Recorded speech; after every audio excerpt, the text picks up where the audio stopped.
let's get this going. Um, First of all, thank you very much for soldiering through the last day of the Global Summit. I know it's always like challenging to get to the last day or getting close to the end of the show. So thank you for coming. Hope you enjoy, had fun. I'm Renan Lourenco, Senior Technical Product Manager, and with me, Julie Ma, uh, Solutions Engineer at InterSystems. We're going to talk a little bit about what we've been doing with DTL, and we are excited to bring, all the talk around AI and what we can do into that scope and see what we can bring into the game in innovative way and see how that can speed up development and onboarding of interface engineers in general. This is meant to be a short presentation. There will be a demo, and we want more to have a discussion because as this is all new, we want to understand where the value is coming from, where is important, what would be of interest for each and every one of you. So at the end of it, feel free to chime in and bring your needs, expectations, use cases, whatever you may want into the discussion. Okay. Now it's working. All right. So I could start by assuming that everyone here knows DTL, but as this is being recorded and as good practice, I'll quickly brief what a DTL is for us in terms of Health Connect and Iris for Health, and Iris as well, for that matter.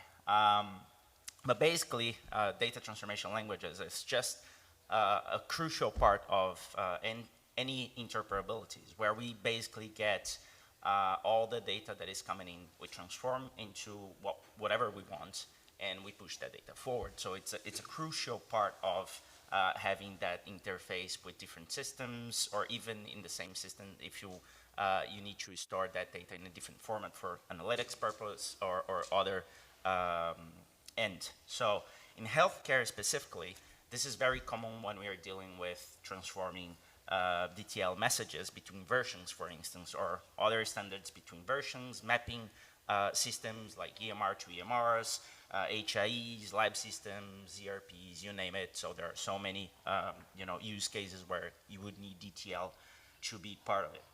And developing and maintaining DTL can be complex because you need the expertise in healthcare data standards, sometimes various program languages, and this all compounds in having to not only be complex in terms of onboarding, but also have to maintain all that. And remember, and sometimes it's like you do one data transformation that you need for any specific use case, and you may not ever look into that again until 5 years go by. They decide to change the standard, and now you need to look back again. I was like, oh my God, what happened there? What do I need to do? So all that comes into play, and we need to be able to facilitate.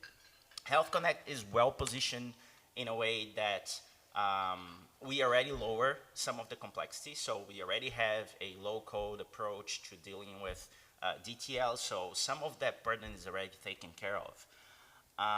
But we kept thinking on what else can we do. Now, just to exemplify what I was just telling, this is a DTL in our product, right? So this is just an HL7 transformation. And as you can see here, we can manipulate the data graphically. So the low code part I was talking about, with simple instructions and actions like you see on the screen here at the bottom. So you can see that, we can support from simple set statements, just putting the value to where we want to, some more complex techniques with loop structures and things like that. So this is pretty much what a DTL looks like in the product. And in the end, the result is basically having the data ready to be transmitted and received in whatever format we expect. So that, in a nutshell, is pretty much what a DTL is. Now, let's discuss for a moment the challenges, right, with the DTL. I already mentioned a few, but learning a new technology. That's always like if you're getting someone from the market that they know interfaces in general. Just an interface engineer, not necessarily they know how to use the product. So you have that learning curve, like knowing new technology, so onboarding the new engineers. Starting a new transformation from scratch sometimes can be challenging, especially when you're dealing, as I mentioned before, with standards that might not be as common, or even is not a standard at all, is a custom type altogether. So deciding on how you're going to start that can be a little bit, difficult. So I'm pretty sure like I could keep going on and digging, finding problems related to the learning curve. But also, as I mentioned, also revisiting an old transformation, remembering a function that you don't use all that often, and then out of a sudden you need to remember that, and how do I use, and the parameters you need to use, and what is the exact format, and things like that. So all of that comes to play when you're thinking about doing a DTL. And reality is, despite all the effort we have in simplifying that, there's always going to have like a barrier in terms of onboarding and making it easy to use a DTL, right? Or is there? And that's what we've been thinking a lot. And it's like, how can we improve and use all the technology that we have available at our disposal to actually bring down that barrier and enhance the usability, providing these transformations and making sure that we can get AI in this case to help us with that step of onboarding and maybe creating a first skeleton of a DTL or even a DTL itself.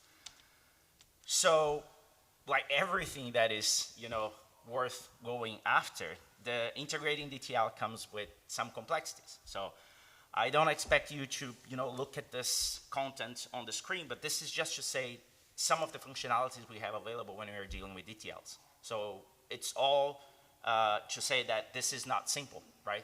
The same way that we could be dealing just with simple sets, we have sub-transformations, we have loop structures, we have lookup tables, and so many other things that we need to account for that makes it not a trivial task in the end of the day. So it's something that we need to take into consideration when you're trying to use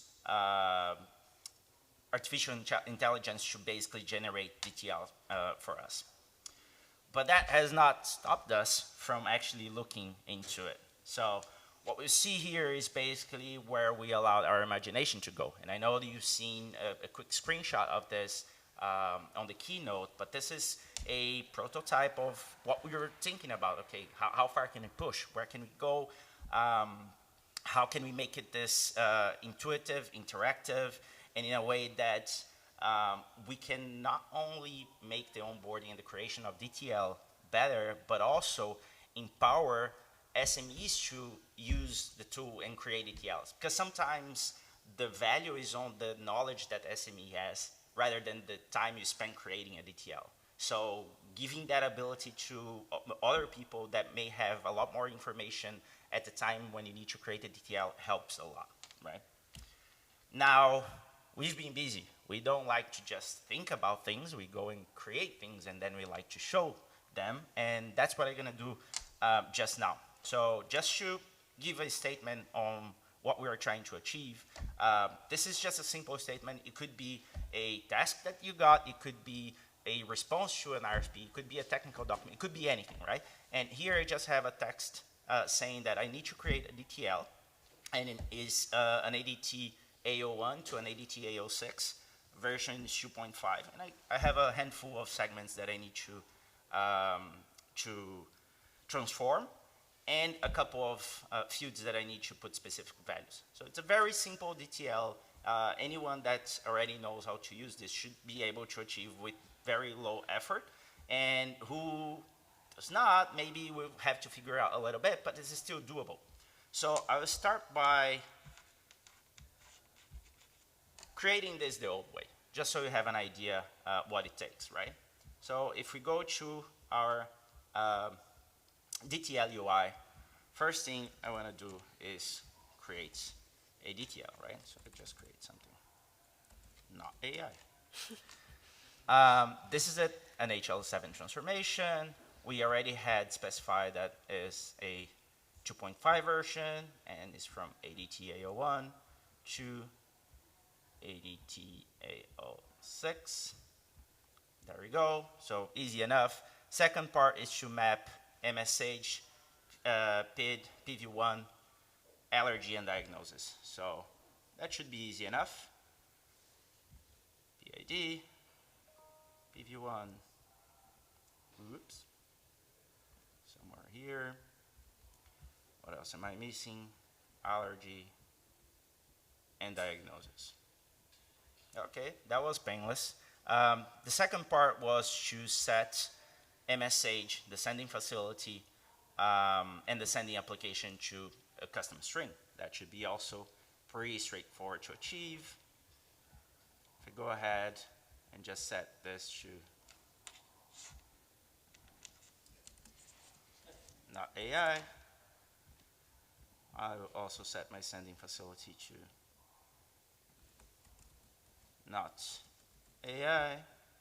And the last thing was my message type to ADT AO6. And that is it, right? So it took me roughly like a minute, 2 minutes to create. That's pretty great. As I mentioned, we already took some of the burden of creating DTLs away. So this is a very low code approach. But like, how can we push this even further, right?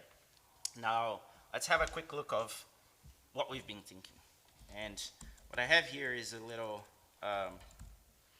demonstration of what we did with the system.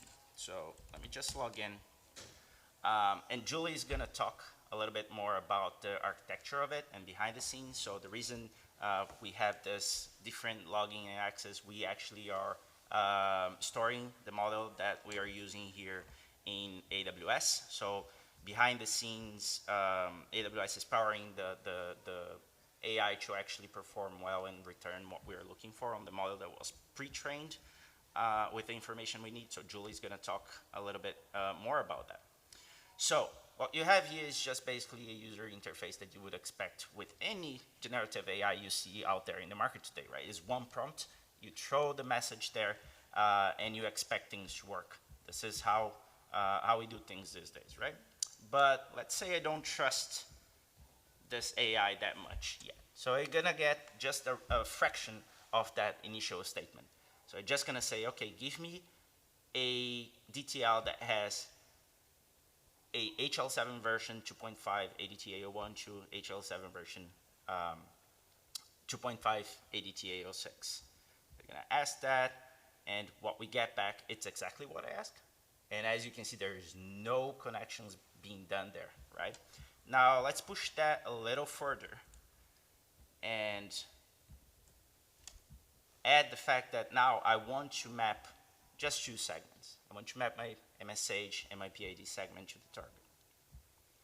So the same way, the model goes and processes and return exactly what I'm asking for. Now, okay, I think I trust enough. So I want to just throw the entire statement that took me like 2 minutes to figure out before and see what happens. So it's exact same text we had there, create a DTL message, the version, message a handful of segments, and set a few fields with specific information. And note that I have a mix of instructions here. One is I'm using the field names on a MSH segment, and the other is I'm using the field position of the MSH segment. So and letting the model figure out where exactly things should go. Now asking the same instruction and see what happens. And now what I have, it's basically the same DTL that took me a minute and a half to create, knowing the product, to roughly 5 seconds to have the same DTL created. And anyone could basically sit here, create that instruction and ask, and would get a working DTL the same way. So what you see here is exactly all the instructions that we asked, and we can validate that. So we have the sending application, the sending facility, the message type, all here with instructions we ask. And you can see that also it respects the way the instructions were made. So it's looking at the field name as well as the field code. And we have for all the other elements that we're looking for. So this is how we are looking into improve. So from statements like that, where sometimes you get the specification of your transformation, you could simply ingest that in a text format and let the model create a DTL for you. Of course, this is AI. There will always be margin for error. So the idea here is that, let's say you can create 90% of a complex DTL with a simple structure. That will save you a lot of time, and you would have confidence that you can just tweak the parts that you need and carry on with the work from there. So it saves all the trouble from starting from scratch. So that's just a sneak peek of the DTL assistant in action. Now Julie is going to talk a little bit more about the work we have on the architecture side. Just go back here for you. Yep. Oh, does it work if I? Does it? Oh, it doesn't seem to be. I can just use the error here. Okay.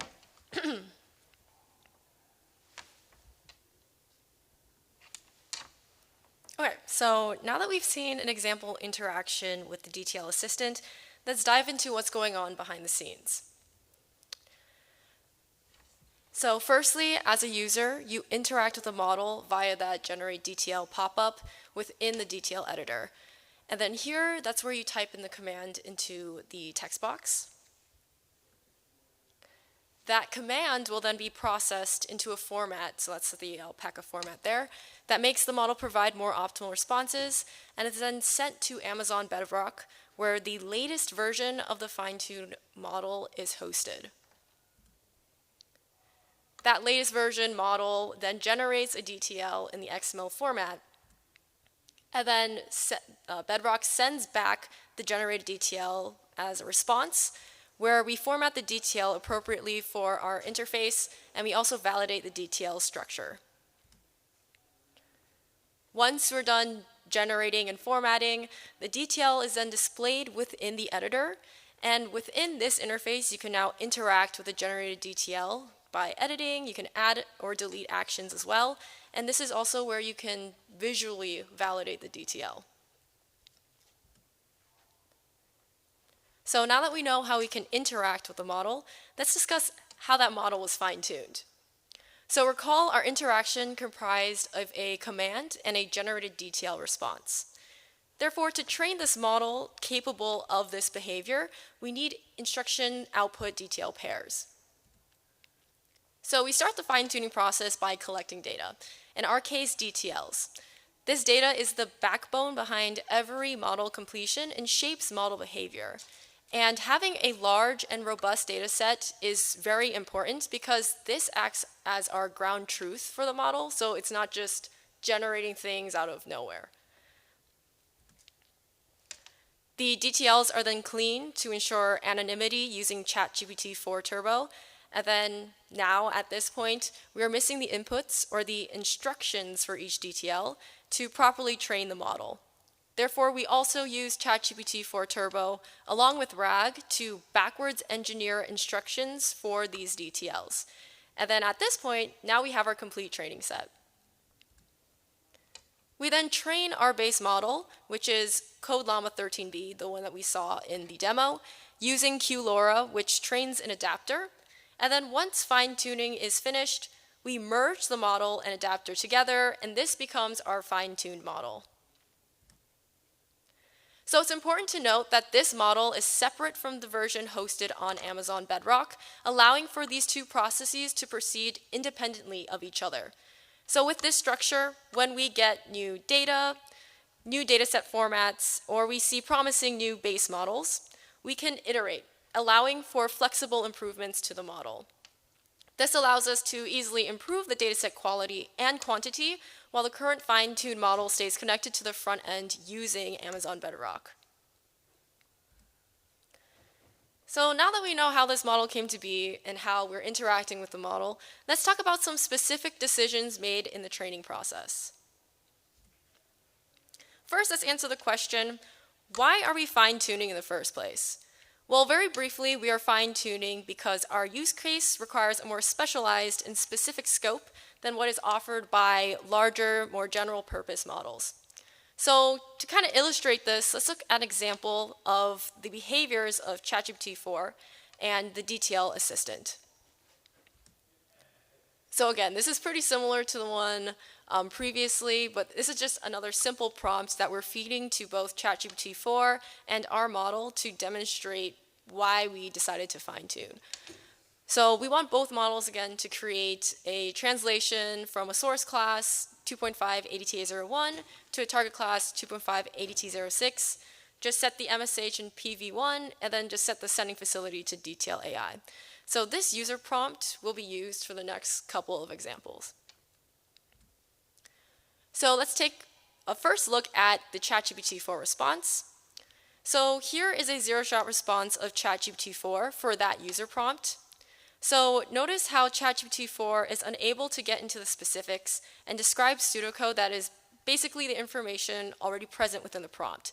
So this response, right, kind of makes sense because ChatGPT 4 is a large, right, it says over there over 1 trillion parameters, general purpose model trained to perform a wide variety of tasks. So for ChatGPT 4 to return a generated DTL in the structure we're looking for, we'd have to provide several examples of instruction output pairs before each prompt that have the examples of like the different actions you might take or the different methods you might use, such as uppercase formatting. So this, in and of itself, takes a lot of additional tokens to get our desired output. And even furthermore, when we tried this out, it didn't provide great responses for more complex prompts. For example, like for looping or adding additional like if components. The DTL assistant, however, creates the exact DTL in XML format that can be fed directly to our UI, giving users the ability to interact with and edit the DTL once generated. So here we observe better results for our use case using a smaller 13 billion fine-tuned model, even though ChatGPT 4 is over 1 trillion parameters. So to illustrate why this is the case, let's imagine there are two people, person A and person B, and we want each of them to complete a specific task. So let's say person A has access to a lot of books with a wide range of topics. On the other hand, person B has access to a fewer number of books, but each book is relevant to the task at hand. So let's think like who will perform the task better? So just because person A has more books doesn't necessarily mean that they will perform better than the person with fewer books. And if anything, having a person with a few curated books can perform the same, if not better, than the person with many books of many different topics. So this is kind of synonymous to smaller fine-tuned models being able to outperform larger base models. So we can say like ChatGPT is similar to person A, which its large and general purpose nature, while person B is alike to DTL Assistant with its smaller but more specialized training. So now that we kind of get a feel for why we fine-tune, let's talk about how CodeLlama 13b was chosen as the base model. So our base model was selected to maximize transfer learning, which means we just took a pre-trained model and added fine-tuning on top of that to increase the specialization for our use case.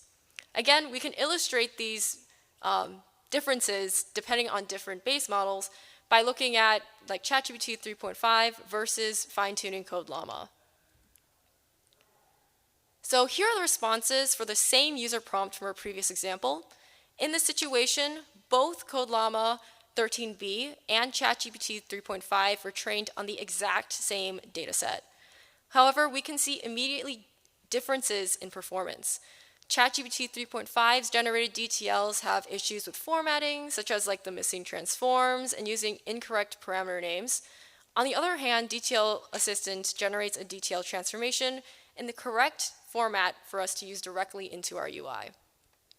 Furthermore, since models are kind of not always deterministic, feeding a model with the same prompt will vary in results. So if we use that same prompt multiple times, we can see that ChatGPT 3 isn't just like incorrect that one time. It's incorrect in like different ways depending on like the time you called it. So it's not even that consistent, but the DTL assistant is able to consistently generate correct DTLs. So this is kind of an example of how we chose our base model. We looked at how applicable the prior training was to our use case, and then its performance after fine-tuning. So now that we know why we chose our base model, let's discuss some of the techniques we use to train, which are RAG and QLoRa. So we've heard RAG before in this conference, but again, it's just retrieval augmented generation, and it gives the model the additional data to generate responses with. So for our case, we used RAG to help generate instructions for our collected DTLs. We used around 180 PDFs from the InterSystems DTL documentation to guide ChatGPT-4's descriptions of the DTLs within the context of our implementation guidelines. And then QLoRa, or quantized low-rank adapters, was a technique we used to fine-tune the base model. This allows us to fine-tune on fewer parameters instead of training on all 13 billion. So this allows for faster training iterations, allowing us to make faster improvements and respond to user feedback. All right. So basically, as you saw today, a lot of what we've been doing requires a long journey, and that journey requires data.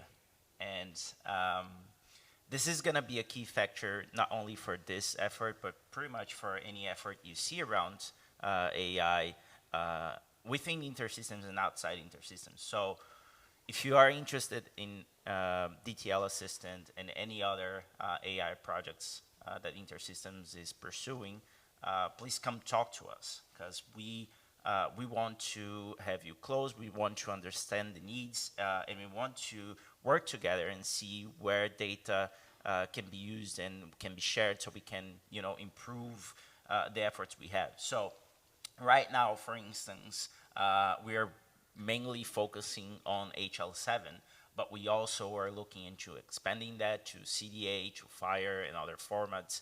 And again, this is all data-based, right? So we need access to transformations and real use cases and complex use cases and whatnot.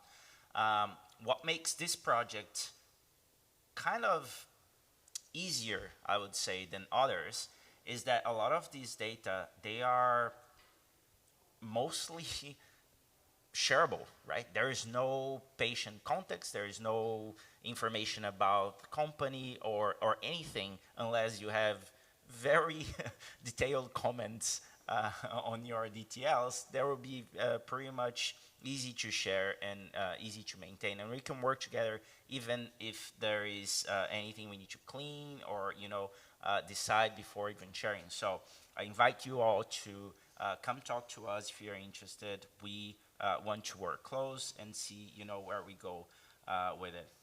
And also, looking at the future, we want to continuously improve this. So even after we have a first iteration of the service available, we want to make sure that it evolves according to everyone's needs. So having that retrofit into the service will be a must also for us to make sure that we get the quality we're looking for when providing things like that.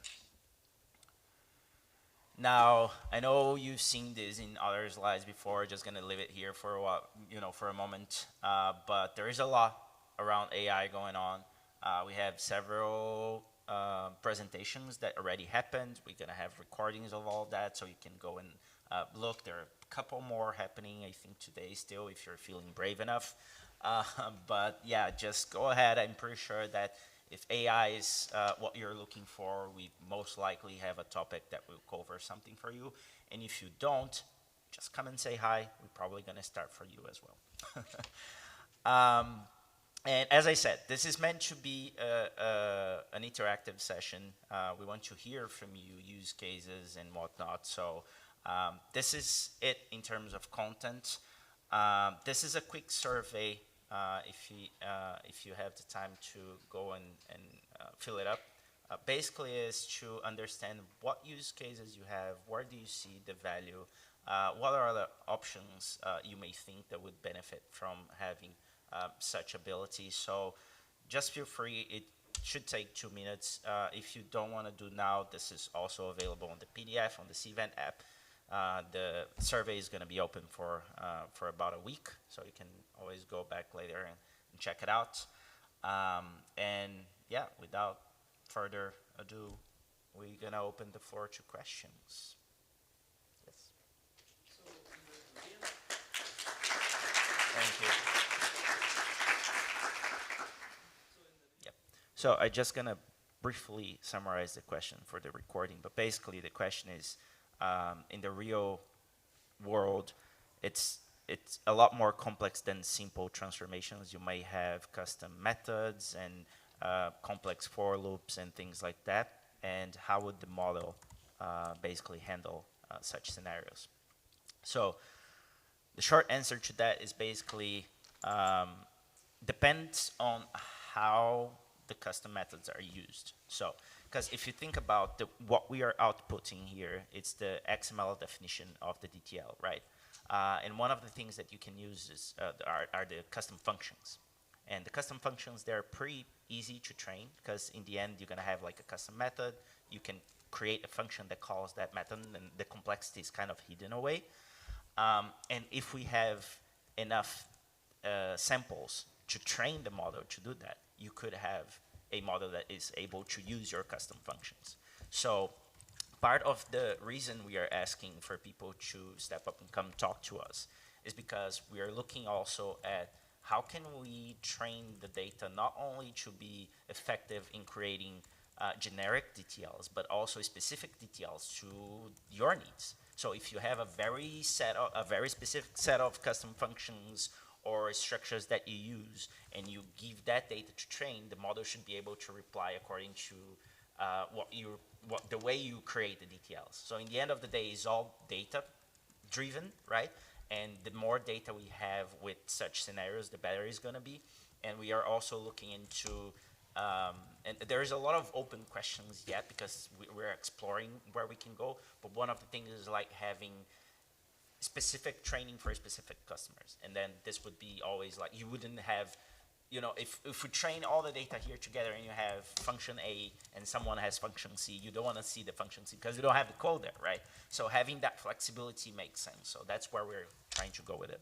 So I use the XML view rather drag and drop, and all my complex functions, rather I write in the XML format, I call the init function, and that helped me to do the reusability of the code, and also make it in the programming page so that I can build complex if else conditions and things like that. And also another thing, my adapters, my DTL already exists, so often I go and do a modification or enhancement. So how this Gen AI will help in that case for the existing code? If you want to do some modification, if I give an instruction, it will handle that. Yeah, so it's a twofold question, but basically the first part is with using not the visual editor, but the editing the code, and gives a little bit more flexibility when dealing with complex scenarios and how we would handle that. And the second part is for existing DTLs, how would we use the DTL assistant to edit that and just make modifications and such.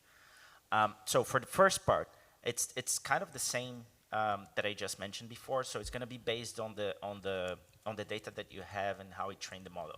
What I would add to that is we have a parallel effort to generate an assistant, like a general purpose assistant for coding in Cache object script, right? If you combine this both in somewhere in the future, we could achieve exactly what you're saying. But I will not step into that yet because there are two parallel efforts. We don't know how fast one will go versus the other, but that's where I see it coming when we combine them both when you get to the quality that we are expecting. Now for the second part, basically we started doing the edit as well. It's still premature, so that's why we didn't show, but we are looking into it. So the answer is yes, we want to also be able to edit. Because as you said, and this is going to be true for the most part, like there is only so many DTLs you're going to create, and there are a lot that you're going to actually edit, right? things change, and maybe the downstream or the upstream change, system change, and you need to do modifications, and there you go. And maybe you need to modify one, maybe you need to modify 100, but not necessarily create 100 unless you're onboarding new systems or they are migrating systems altogether and things like that. But yeah, the short answer is yes, we should be able to edit, and we are looking into it. And as a customer, we can able to contribute in any way that have a clear specification both sending system and the receiving system. Also, I have a fully developed DTL. So if we contribute that information, we are able to train your model and understand more complex scenarios where you can do many things. Yes. So basically, was more an observation than a question.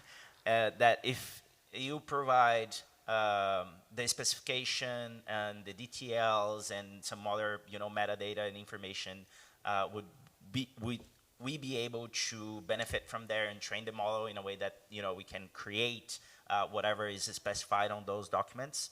Um, yes, that's exactly what we're looking for. So the idea is to get access to the, the more information, the better. So if we have only the DTL and say, here's the DTL, good luck, that's one piece, it's good. We can train the model on that.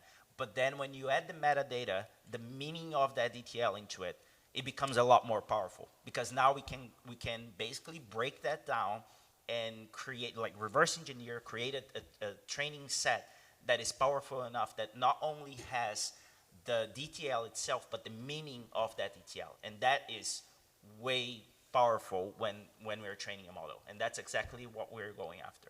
So I experiment with my code with ChatGPT. I just posted my code and it's generating the documentation and also explaining the code, what really I have written.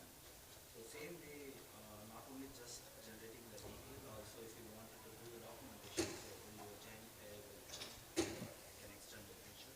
Yeah, so the question is regarding explainability of DTLs using Gen AI.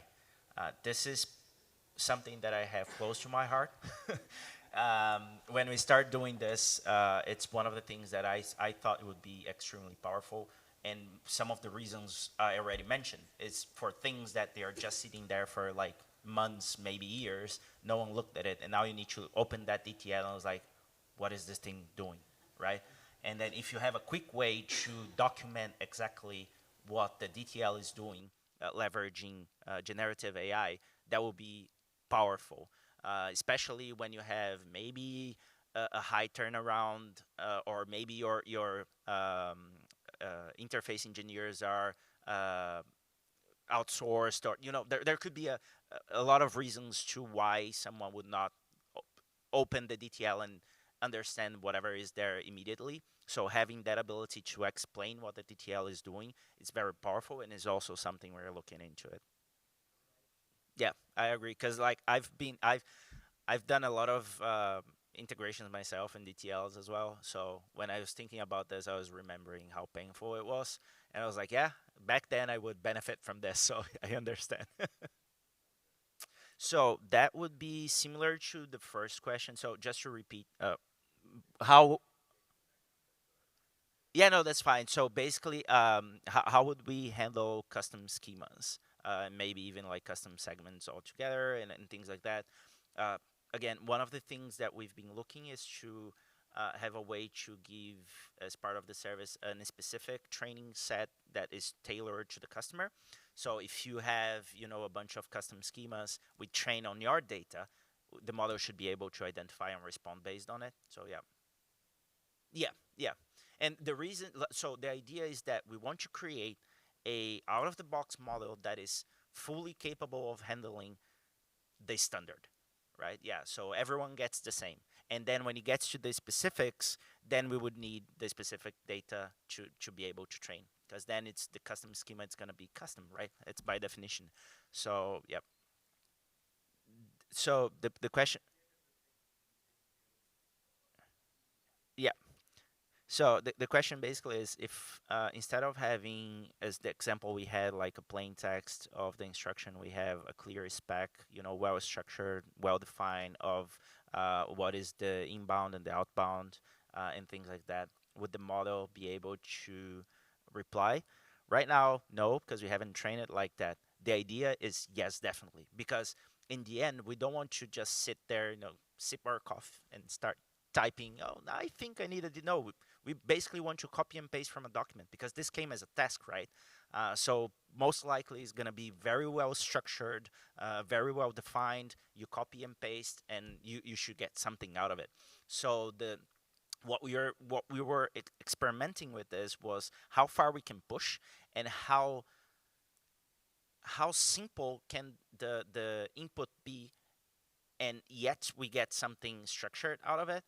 But ideally, the more structure and the more information we have when putting the prompt, the better the result should be. So the idea is to be able to handle exactly that scenario. The question is, how can we make sure that, because the responsibilities is still from the person creating the DTL to actually review the output, and sometimes it can be extensive, it can be complex. So how can we make sure that this does not become a burden, right? Because we are trying to remove the barriers, and now we are adding a new one with a lot of complex stuff to revise that you haven't written yourself. So it's a different problem to have. The answer here basically is a combination of a lot of the things that we've been talking about. So first one, we create a DTL. The second is being able to explain what the DTL is doing. And not only explain in excruciating details, but explain in simple terms, this is what it's doing, right? The third thing is being able to generate a sample message and run through that DTL that was just generated and show the output.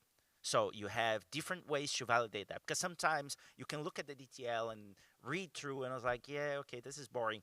Give me the example. What is the output? Oh, this is the change I was expecting on the output. Great. Like, I don't care about the rest, right? I care about this is the output I'm looking for. So there will be different ways of looking into, is the DTL working the way it should be working? Yeah, so for troubleshooting DTLs in this context, I think this probably is like a step further, because one of the things that may happen is that you can use the documentation, the explainability of it to say, like, this is the behavior, what is it, and try to find. So this is where we would look at. We are not looking at it now, but this is where we would start. Yeah, and that actually was great. Thank you very much for the participation. I thought it would I would not get questions, so thank you very much. Should give him a prize, please, and a round of applause. Thank you.